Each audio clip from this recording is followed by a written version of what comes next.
Hi guys. सो इस video में हम डिस्कस करने वाले हैं कि आपको लॉ के आंसर्स कैसे प्रेजेंट करने हैं। ठीक है, तो सबसे पहले मैं आपको फॉर्मेट बता देती हूँ, फिर मैं एक क्वेश्चन डिस्कस कर लूँगी। ठीक है, उसके आंसर कैसे आपको लिखने हैं वो डिस्कस कर लूँगी। फिर बाद में इस आंसर का मैं एक पिक्चर भी अपलोड कर दूँगी, आपको स्क्रीनशॉट लेना होगा तो स्क्रीनशॉट ले लेना। फिर मैं बताऊँगी कि आपको लॉ के एग्ज़ाम में कीवर्ड्स कैसे मार्क करना है, क्या कुछ करना है। ठीक है, सो ध्यान से सुनो।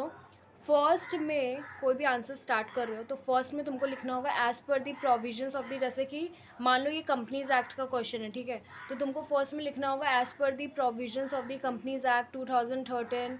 ठीक है, ऐसे करके स्टार्ट करना होगा। या फिर तुम ये भी लिख सकते हो कि according to the provisions of the Companies Act 2013। ठीक है, ऐसे करके स्टार्ट करना है। देन ये फर्स्ट पैरा है। ठीक है, प्रोविज़न तुमने लिखा तो प्रोविज़न को एक बॉक्स बना दो, मतलब प्रोविज़न वर्ड को बॉक्स बना दो ताकि थोड़ा सुंदर लगे, और फिर ये पैरा लिख देना है प्रोविज़न वाला।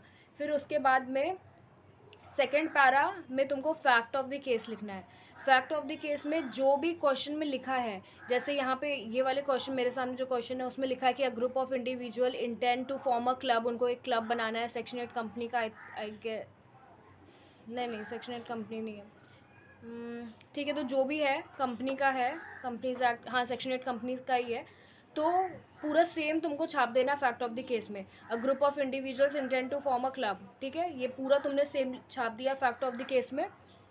वैसे फैक्ट ऑफ द केस का मार्क्स नहीं होता है, पर ये आपके आंसर प्रेजेंटेशन को थोड़ा अच्छा बनाता है। ठीक है, तो फैक्ट ऑफ द केस कभी अगर तुम देखो कि एग्ज़ाम में ज़्यादा टाइम नहीं बचा है और मतलब कि बहुत सारे क्वेश्चंस बाकी है और तुम्हारा तुम देख रहे हो कि स्पीड भी कम चल रहा है, तो ऐसे केस में, सिर्फ वैसे केस में फैक्ट ऑफ द केस तुम स्किप कर सकते हो, सीधा प्रोविजन और कंक्लूजन लिखना। वरना या फिर तुमको हर सम में, मीन्स हर क्वेश्चन में तुमको ऐसे लिखना है, provision, fact of the case और कंक्लूजन। अब थर्ड पैरा बनेगा कंक्लूजन का, जिसमें कि तुमको स्टार्ट करना है इन द प्रेजेंट केस करके, कि इस केस में क्या हुआ। In the present case the decision of the group of individuals will not hold, ऐसे करके आंसर लिखा हुआ है। तो कंक्लूजन का तुमको कंक्लूजन लिखना है, बॉक्स बनाना है, देन उस कंक्लूजन का जो पैरा है इन द प्रेजेंट केस से स्टार्ट करना है। और ध्यान से सुन लो, देखो तुम लोग अगर जनवरी अटेम्प्ट दे रहे हो या फिर मई अटेम्प्ट, मई या आई गेस जून अटेम्प्ट होगा ना, तो जून या फिर जनवरी जो भी अटेम्प्ट दे रहे हो, आंसर राइटिंग प्रैक्टिस तुमको हर रोज़ एटलीस्ट 2 आवर्स का करना चाहिए। एटलीस्ट हम बोल रहे हैं, ज़्यादा भी कर सकते हो लेकिन 2 आवर्स का करो ही करो। क्यों? क्योंकि देखिए कि अभी सितंबर अटेम्प्ट हुआ था। ठीक है, तो स्टूडेंट्स क्या बोल रहे हैं, पेपर बहुत ईजी था, मतलब कि समझ आ रहा है कि इसमें अच्छा सेक्शन 8 का प्रोविजन लिखना होगा, इसमें 1% कंपनी का लिखना होगा, या फिर इसमें फ्रॉड है, मिस स्टेटमेंट, जो भी है, तो उनको सब कुछ समझ आ रहा है। लेकिन बात क्या है, वो लोग पेपर ही अटेम्प्ट पूरा नहीं कर पा रहे हैं, मीन्स आंसर आता है लेकिन लिख नहीं पा रहे। क्यों? क्योंकि इतने सारे क्वेश्चंस, बहुत लेंथी पेपर था, बहुत सारे क्वेश्चंस थे।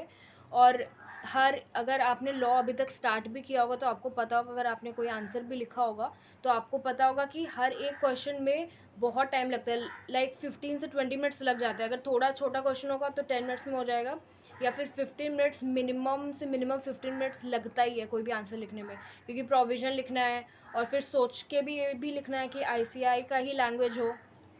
ठीक है, और कीवर्ड्स को मार्क करना, बहुत कुछ रहता है। तो इस बार आईसीआई ने क्या किया, लाइक जो क्वेश्चन 7 मार्क्स का या फिर 8 मार्क्स का बन सकता था, वो क्वेश्चन उन्होंने रखा है, अलॉट किया 3 मार्क्स का या 4 मार्क्स का, ऐसे करके। तो ऐसे सोचिए कितने सारे, करीब 25-26 तो क्वेश्चंस बन जाएंगे, 25-26 क्वेश्चंस बन जाएंगे एग्जाम में, 2 मार्क्स के, 3 मार्क्स के, 4 मार्क्स के करके। और इतना सारा आप 3 घंटा में आपको लिखना है, तो स्पीड अच्छा होना चाहिए। स्पीड के लिए, और स्पीड मतलब सिर्फ लिखने का नहीं होता है, आपको याद भी तो आएगा तभी ना लिखोगे, तो बहुत सारा आपको राइटिंग प्रैक्टिस करना पड़ेगा। और हाँ, एक और इम्पॉर्टेंट बात है कि जैसे आपने एग्ज़ाम दिया, ठीक है, जो भी है एग्ज़ामिनेशन हॉल है, अगर आपको कोई प्रोविज़न याद नहीं आ रहा है, ठीक है, तो उस प्रोविज़न, मतलब वो प्रोविज़न आपको लिखने का ज़रूरत नहीं, मतलब वो सेक्शन लिखने का आपको ज़रूरत नहीं, अगर आपको कोई सेक्शन याद नहीं आ रहा है तो। ये अगर आप करोगे ना कि सेक्शन 8 का चीज़ था, आप सेक्शन 10 लिख के भले ही आप प्रोविज़न पूरा राइट लिखो, कंक्लूजन राइट लिखो, सब कुछ लिखो, लेकिन अगर आपने सेक्शन नंबर गलत लिख दिया ना तो आपका पूरा मार्क्स चला जाएगा। ठीक है। पूरा मार्क्स मतलब कि आप पूरा 7 मार्क्स का सही लिख के भी आपको 1 मार्क्स उसमें नहीं मिलेगा, पूरा 0 मिलेगा। इसलिए गलत सेक्शन लिखने का एकदम ज़रूरत नहीं है। अगर सेक्शन आप 120% श्योर हो, सिर्फ तब आपको सेक्शन लिखना है। और बहुत सारे स्टूडेंट्स बोलते हैं कि क्या लॉ पूरा ही हम लोग को रट्टा मारना है, क्योंकि जब मैं भी फाउंडेशन कर रही थी तो उस टाइम मेरे भी दिमाग में क्वेश्चन था कि क्या लॉ हम लोग को पूरा रटना पड़ेगा, और हमारी लाइक इतनी भी लर्निंग स्किल्स अच्छी नहीं है कि हम लोग पूरा ही रट लें, तो ऐसे में क्या करना चाहिए। तो मैं बता दूं, देखो आपको पूरा रटना नहीं है। लॉ पूरा आप कहाँ से रट सकते हो, 200 400 पेज 500 पेज के बुक को आप कहाँ से रट सकते हो।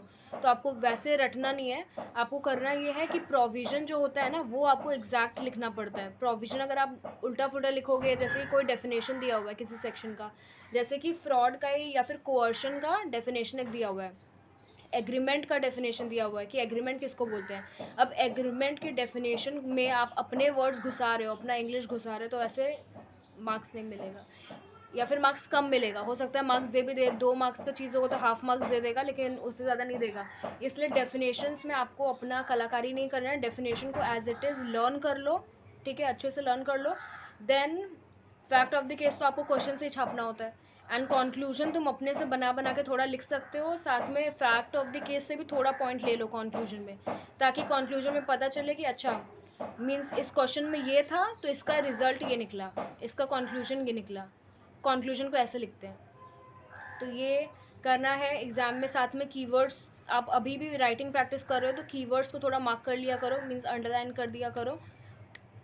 जैसे कि सेक्शन 8 कंपनी का बात हो रहा है, तो अगर आप लिख रहे हो कि promotion of commerce arts and science, तो कॉमर्स आर्ट्स एंड साइंस के नीचे अंडरलाइन कर दो, ठीक है। तो ये सारे कीवर्ड्स के नीचे अंडरलाइन करना पड़ता है। और अगर बहुत सारे स्टूडेंट्स को दिक्कत है कि हम क्वेश्चंस कौन से लर्न करें, हमको समझ नहीं आ रहा है, या फिर हमारा जनवरी अटेम्प्ट बहुत पास आ गया और हमने ठीक से प्रिपेयर नहीं किया अभी तक, तो हम कैसे प्रिपरेशन करें।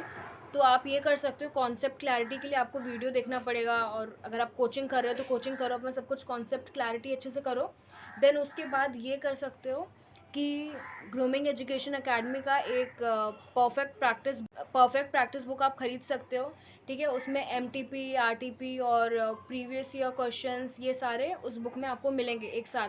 स्टडी मटेरियल के भी क्वेश्चंस उस बुक में मिलेंगे। एक्चुअली मैं कोई प्रमोशन नहीं कर रही हूँ, मुझे नहीं पता, बिकॉज देखो फाउंडेशन के टाइम में मैंने परफेक्ट प्रैक्टिस बुक परचेज़ नहीं किया था, पर अभी इंटर के टाइम में मैं परफेक्ट प्रैक्टिस बुक उनका परचेज़ की हूँ। तो मैं खुद देख सकती हूँ कि like study material, previous year paper के क्वेश्चंस, RTP MTP सारे एक साथ रहते हैं। और जो क्वेश्चंस बहुत ज़्यादा फ्रिक्वेंटली आस्क्ड होते हैं ना, तो वो एकदम फर्स्ट में रखते हैं वो क्वेश्चन, देन सेकंड में थोड़ा लेस इंपॉर्टेंट वाला, ऐसे करके। और सारे क्वेश्चंस भी नहीं, जो जो एग्ज़ाम में आने लायक होते हैं वैसे टॉपिक के क्वेश्चंस इसमें रखे रहते हैं। तो वो पूरा आपको कॉम्पाइलर जैसा मिल जाएगा, आपको ऐसे भटकना नहीं पड़ेगा कि प्रीवियस ईयर पेपर आप वेबसाइट से निकाल रहे हो, फिर RTP निकाल रहे हो, MTP निकाल रहे हो। तो अगर लास्ट मोमेंट में आपको समझ नहीं आ रहा क्या करूँ, तो प्रीवियस ईयर पे ये परफेक्ट प्रैक्टिस बुक आप परचेस कर सकते हो, या फिर ई बुक भी आई गेस आता है, तो ई बुक भी आप परचेस करके देख लो। अगर आपको सही लगता है कि हाँ बुक वर्थ इट है, ख़रीदने लायक है, तो ख़रीद लेना फिर, ठीक है।